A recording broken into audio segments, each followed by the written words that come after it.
So my tech talk will focus not only on what the feed industry is focused on for the 2019 and I guess 116th Congress, so the next 2 years, but also what agriculture and the feed industry have been experiencing since the last Congress. And so what has President Trump done in Congress, how have they worked together on some agriculture issues, how's the needle moved on agriculture, what have we seen, and then what can we expect.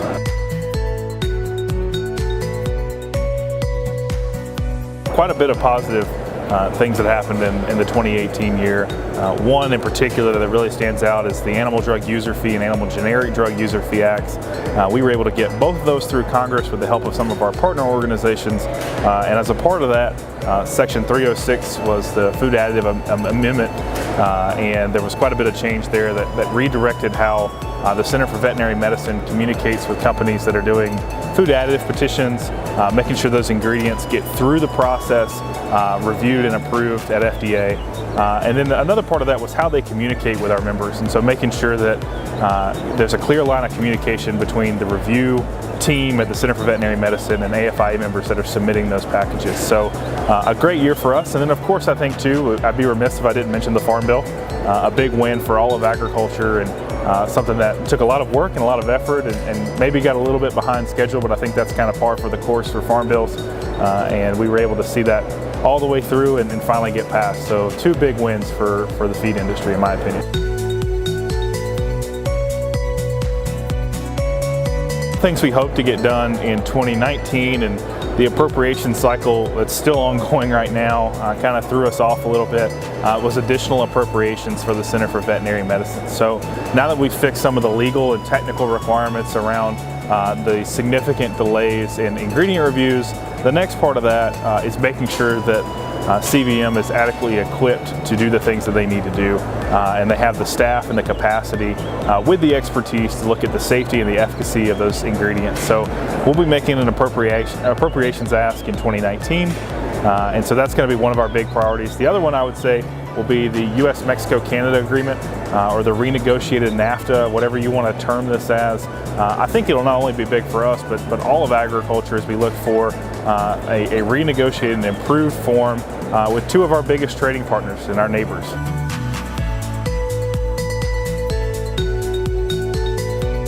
Well, it certainly makes things a little bit different when you have a divided government or divided Congress. But I think really, one of the things that AFIA tries to focus on is bringing that values to those representatives. It doesn't matter what party they sit in. If you've got feed manufacturers or parts of the feed industry in your district, we want you to know about it, and we want you to be a part of some of the solution to some of our problems. So it doesn't necessarily change our strategy a whole lot. We still try to find those key individuals, those key members who have a lot of representation of our industry in their congressional district or in their state, and work with our partners, in other organizations to make sure that not only is the feed industry taken care of, but broader agriculture, including parts of animal agriculture and plant agriculture, are taken care of so that we can work cohesively as an industry.